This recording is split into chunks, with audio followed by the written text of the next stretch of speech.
Hello everyone, welcome to today's class. I believe you've been performing very well in your SSC exams that are ongoing, and for those of you preparing for other examinations, I believe you are preparing hard for your examinations. This is a government class and the class is brought to you by Isaac Humanitarian Foundation. I am your teacher for today. I am Adewale Eke. In today's class, we'll be studying pressure groups.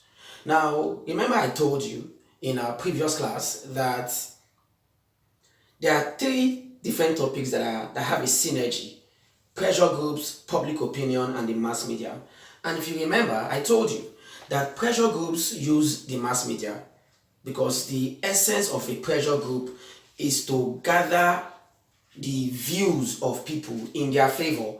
And to do this, they use the mass media to influence the opinions of people. And I also told you that talking about opinions, public opinion, which is the views of a cross section of people on a particular issue or on a government personnel.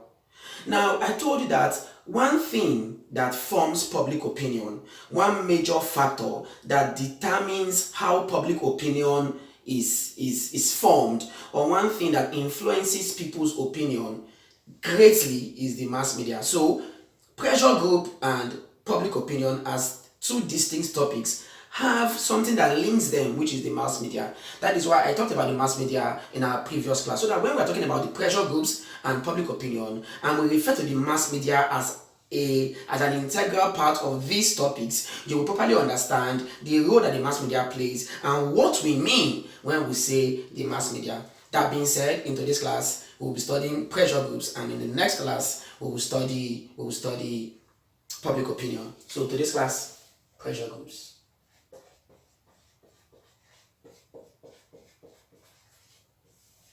Now, a group of people who share similar interests and they try to influence the policies of government to the advantage of their interest is known as a pressure group. A group of people who do not have intentions of controlling government, who do not have intentions of being members of government, but their intentions is to influence the policies and laws of government to favor them. But one thing brings people together to form a pressure group, and that thing is similar interest. That is why it is believed, or we can easily define a pressure group as a group of people who have similar interests, or a group of like-minded people who come together with the goal of progressing or of achieving their goals that brings them together. There are two major things we must bear in mind when defining a pressure group. Firstly is that a common goal or common interests or common aim binds them together, and their major reason for coming together is to ensure that their objective, their aim, or their goal is achieved. And how do they try to achieve this? To influence government's decisions or government's policies. What this means is that pressure groups are only functional in democratic states because, of course, you know that in a military regime, it is difficult to influence government's decisions because government in a military regime does not accommodate any opposing view. Are we together? Now, so it is simply defined pressure group, a group of like-minded people who come together to influence government's policies with the aim of achieving their common goal. That defines a pressure group. Now, let us now talk about the different categories of pressure groups. Now, pressure groups can be divided into three broad categories. Now, the common goal that brings people together determines the category of the pressure group. If the common goal that brings them together emanates or has a relationship with education, we can call that pressure group an educational pressure group. If their common goal is for economic enhancement, is to increase profits, we can call that pressure group an economic pressure group. If a certain thing that binds them together differentiates them from the generality of the people, if people come together because they have similar objectives or similar biological makeup, and they come together with the aim of ensuring that they are not victimized, that pressure group is a sectional pressure group. I have defined, or I have explained loosely, 3 categories of pressure groups, and they are economic, we have sectional, and we have educational. Now, economic pressure groups includes trade unions, we have professional organizations,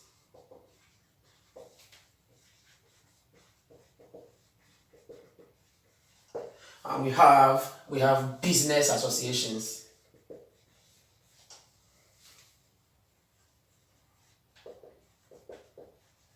Under sectional pressure groups, we will have feminist movements,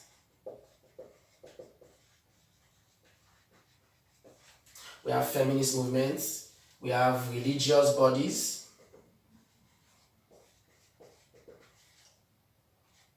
and we have lesbian and bisexual, including every form of homosexual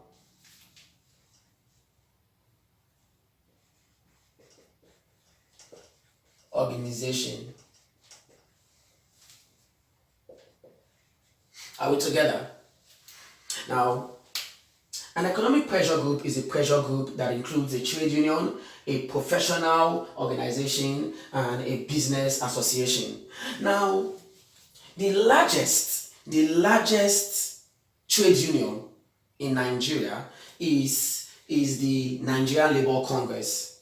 It is the largest. It is like an umbrella body for all other trade unions in Nigeria. And the Labour Congress is a pressure group that covers every worker in Nigeria, with the aim of ensuring that workers in Nigeria, both in the private and the public sector, are protected, their interests are galvanized, and that the major reason for working, which is to ensure economic well-being, is safeguarded. Now, so a trade union, like I have said, the largest trade union in Nigeria is the Nigerian Labour Congress, which is popularly known as the NLC, Nigeria Labour Congress. Now, the Nigerian Labour Congress was established in 1978. It was established in 1978 with the major aim, of bringing together the different labor unions. Now, the NLC in 1978 brought together 4 major labor unions. Remember, I told you, the NLC in 1978, when it was established, it brought together 4 major labor unions, and its founding father, that is the first president, we will not call him founding father, actually, the first president of the NLC in 1978 was Wahab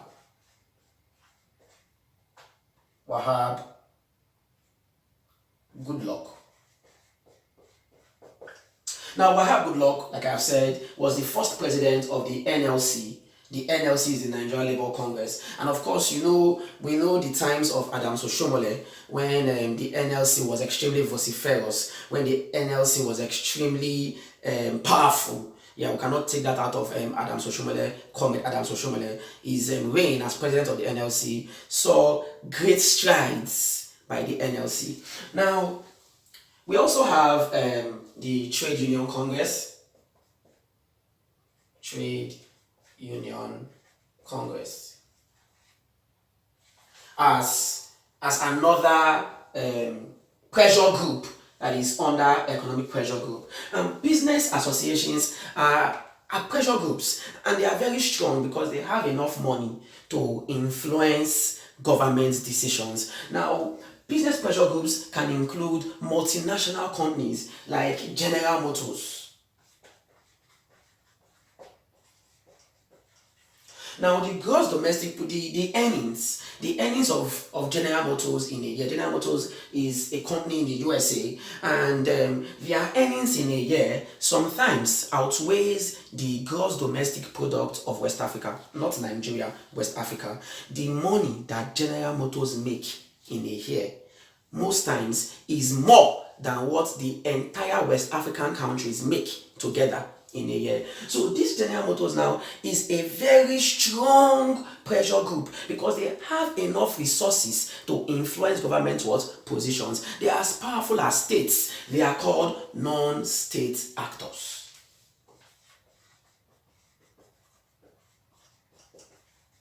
They have powers in the international community, but yet they are not states. They do the kind of things that states do in the world, but yet they are not states. They have as much power as states in the world, but yet they are not states. Hence, they are called non-state actors. Another business pressure group, another business association that is a very strong pressure group in the world is Microsoft. Of course, you know Microsoft, its founding father, Bill Gates, has been the richest man in the world for several years now. It's just some days he will be outweighed by Jeff Bezos, but he comes back again as the richest man. So for the richest man in the world to be in this association called, or this pressure group called Microsoft, of course that can determine or serve as an indication to how powerful Microsoft is. We have other business pressure groups or business associations that are pressure groups like Coca-Cola, like Nestle, like Cadbury. These business associations have coverage in several countries of the world. So we can even say they are powerful than most countries of the world. You cannot compare the strength and wealth of Coca-Cola with that of Togo or Somalia or Niger. Are we together? Now,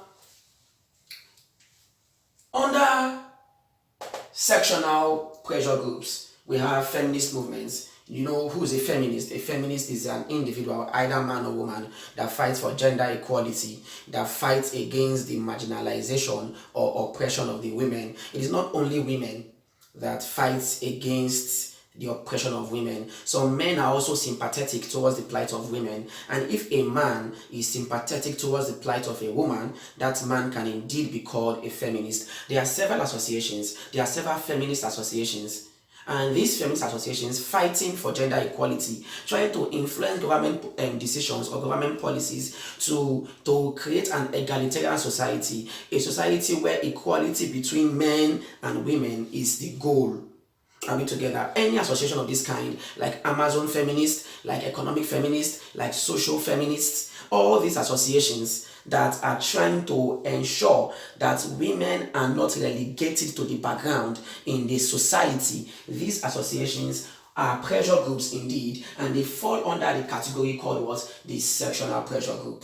Now, we have religious bodies like the Christian Association of Nigeria, which was established in the year that's CAN was established in the year 1976. But when CAN, Christian Association of Nigeria, which is an umbrella body for all Christian denomination. Today, CAN is an umbrella body for all Christian denomination, both Protestants, both Catholics, both Pentecostals. But when CAN was established in 1976, it was a pressure group for mainly or only the Catholic Church.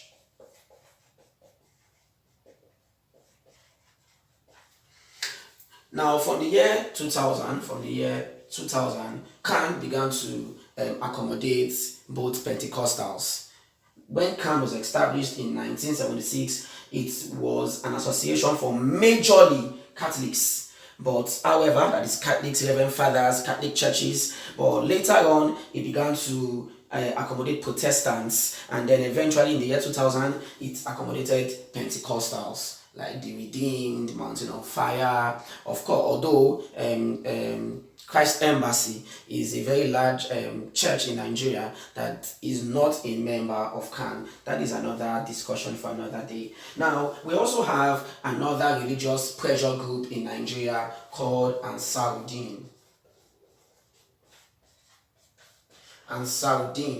Now, while CAN, the major objective of CAN is to ensure that Christians are not relegated, to ensure that the Christian doctrine is not victimized. CAN greatly challenged the establishment of Sharia law in northern states because they believe that there are some Christians in these northern states, and to place these Christians under a law that is different from the Christian law, or under a law that is strange to Christians, it is something that will victimize or marginalize Christians. So CAN was extremely vociferous in its fight against the introduction of Sharia law. So they try to protect the interests of Christians generally in every aspect of life. However, Ansarudeen, which is an Islamic association, was established in the year 1923, and the major objective of Ansarudeen, one thing brings people together to join Ansarudeen, and it is that they are Muslims. But the reason for coming together, one reason is that they are Muslims, and Muslims come together under Ansarudeen with the major aim of improving the education and the morality of Muslims. That is the major preoccupation of Ansarudeen. Now, we also have other sectional pressure groups like pressure groups that accommodate bisexuals, intersexuals, gays, and lesbians. All these pressure groups that are covering people who have some level of sexual preference. They also fall under the sectional pressure group. For instance, we have the International Lesbian and Gay Association. International Lesbian and Gay Association. Now, there is a major error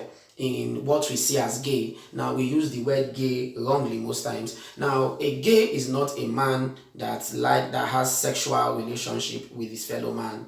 A gay is an individual that has sexual relationship with his own sex, whether a man or a woman. When you are emotionally attracted and sexually attracted to your own sex, you are a gay. What this means that a lesbian who is a woman attracted to a woman, is a gay. A man who is sexually and emotionally attracted to a man is a gay. Are we together? Even then we have intersexuals, international associations of intersexuals, and intersexual, the word intersexual.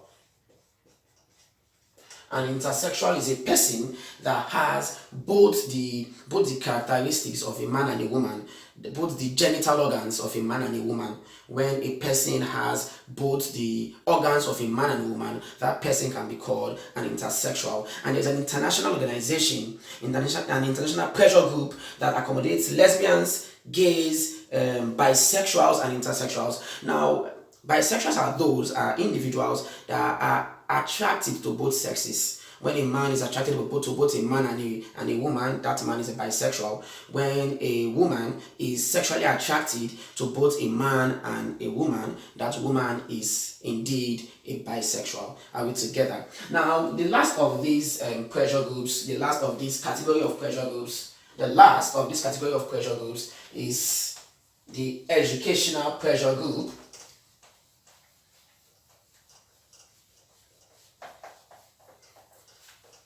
Now, class, any pressure group that accommodates people whose major relationship has a bearing or a relationship with education. When people come together and the reason why they are coming together is related to education, or when the major reason why they are coming together has its foundation in education, that pressure group can be called an educational pressure group.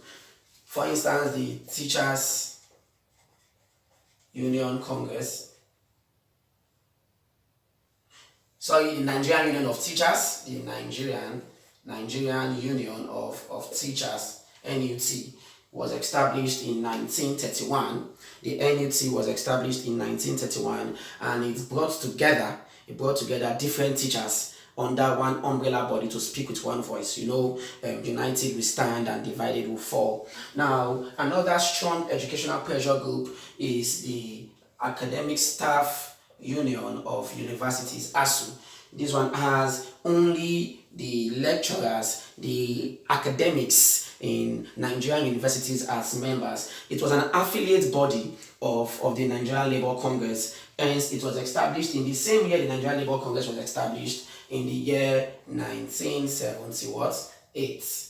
Now, we also have the Non-Academic Staff Union of Universities, NASU. NASU is a pressure group that has individuals who work in the universities but yet are not teaching staffs. When you are working in the university but you're not a teaching staff, like you're an administrative staff, you work in the in bursary, you work in the information department, you work as a secretary for the HOD, and when you work in exams and records or students affairs, when you are a worker in the university but yet you are not a teacher, you are a member of the Non-Academic Staff Union of Universities. Now, we also have SANU.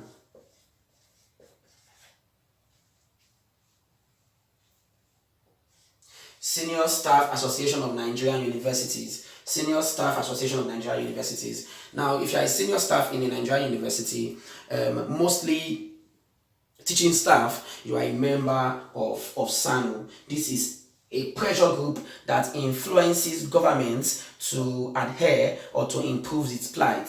We also have pressure groups that accommodate students, only students.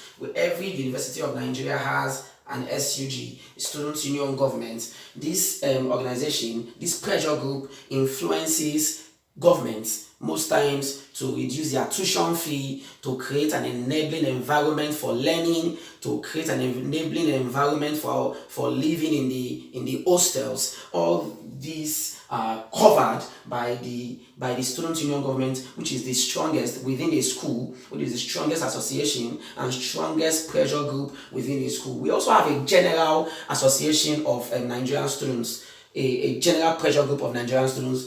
Irrespective of your school, you can be a member of this one. It is NANS, National Association of Nigerian Students. So all these, NUT, ASU, NASU, SANU, SUG, and NANS are pressure groups that are under the category known as educational pressure groups. Are we together? Now, having said this, let's quickly talk about the modes of operations of pressure groups. The modes of operations of pressure groups. Number one, they use the mass media a lot. Pressure groups, they use the mass media, like I have said. I told you that the mass media is an avenue for pressure groups to influence the opinions of people towards their goal. So when pressure groups, I've told you that pressure groups try to influence government policies to aid them to their advantage. So to influence government policies, most times they have to, first of all, influence the views of people towards them so that they can now gather the views of people and join it to their own views and use this to influence the decisions of government. We have dialogue. Number two, dialogue. This is a discussion between two or more people with the aim of arriving at a compromise or arriving at a win-win situation, or arriving at a happy ending. So when pressure groups dialogue with the government, when they discuss with the government with the aim of achieving the aims of the government and the aims of them, then pressure groups are applying what is called dialogue. Now, number three, pressure groups can use demonstrations and protests. Now, when dialogues fail, or even before using dialogues, members of pressure groups can go into the streets carrying placards with inscriptions like a luta continua, we no go gree, no pay, no work. They are just trying to make their voices heard to the public. They are trying to show the public their resentment and to try and galvanize public support so that they can add this to their own powers and then fight the government. Now, pressure groups can also use boycotts and strikes. Boycotts and strikes. Now, pressure groups, most times they can decide to boycott their obligations to the government when the government has failed to adhere or to listen to them. They can, to boycott means to abstain from your obligations, from your civil obligations. Now, civil obligations are obligations you owe your country or your government. So now when members of pressure groups decide not to vote during elections, decide not to pay their taxes, they are boycotting elections and payment of taxes. Now, also industrial strikes, when they decide to stay at home and not go to work again with the aim of ensuring that government listens to them, they are carrying out what we call what? Industrial strikes. Everything, both the use of the mass media, dialogue, demonstrations and protests, boycotts and strikes, these four are aimed at influencing the decisions of government. And anything that is aimed at influencing the decision of government, or when a person tries to influence the policies of government or decisions of government to their advantage, we can call that factor. When you are trying to influence the decisions of government or your objectives, is called lobbying. So number 5, pressure groups use lobbying. And a person who tries to influence government decisions, or a person that tries to lobby, is a lobbyist. Are we together? Now, having said this, we have talked about pressure groups. We have talked about the modes of operations of pressure groups. I've mentioned 5 modes of operation. Let us quickly talk about the functions of pressure groups. Now, the number one function of pressure groups, since this is an educational channel, of course we are in class, and the number one function is education and enlightenment. To bring into clear relief, a thing to a person is called enlightenment. When you have a good understanding of something, you are enlightened. When you are educated, you are enlightened. So these go in tandem, they go hand in hand. Now, pressure groups educates the people on certain aspects of their life. For instance, Amnesty International, which is a pressure group that tries to ensure that the human rights of people of the world are protected, and they try to ensure that governments do not trample or infringe on the rights of their citizens. Now, Amnesty International tries to educate the people on their rights so that they can challenge infringements on their rights, or when the government, for lack of a better word, steps on their rights, they can tell the government, I know you are stepping on my rights, please stop stepping on my rights. Do you understand me? And we have Greenpeace, which is a pressure group in the world that has coverage or presence in 40 countries of the world, over 40 countries of the world. It protects the environment. They try to educate the people on the need to safeguard the environment, on the need to stop killing certain animals because it might lead to the extinction of the animal. Like Greenpeace is carrying out a campaign presently on the extinction, against the extinction of vultures. That even though vultures are scary, we see them as scary, that they carry out some good things in our world. Like for instance, they clean up our environment by eating the carcass of dead humans and dead body. Do you understand me? Now, we also have number 2. Number 2 is that they negotiate and mediate. And mediate between the government and the people. Pressure groups can, when for instance the academic staff union of universities and the federal government of Nigeria have a discrepancy, the Nigerian Labour Congress, as a pressure group, can come in and serve as a middleman between the Nigerian government and ASU. So different pressure groups mediate, serve as middlemen when the government and another pressure group are quarreling. Are we together, class? Now let us quickly round off this with the third function of a pressure group. Pressure groups carry out humanitarian activities. Yes, just like the Isaac Humanitarian Foundation is carrying out now. Now, pressure groups go out on public holidays, on different holidays, or even when there are no holidays, to try and help the people. The National Association of Sea Dogs, which was formerly a confraternity, which was the first confraternity to be established in Nigeria. It was established in Nigeria in the in what is now known as the University of Ibadan.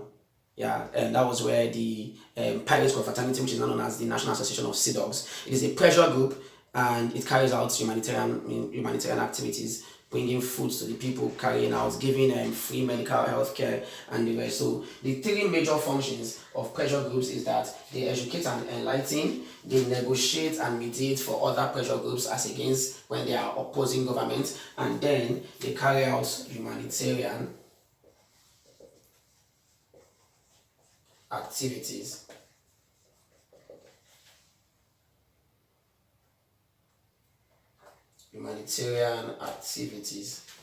With this, we have come to the end of yet another enlightening and educating class. Until I see you again on this channel, stay focused and read your books. Thank you.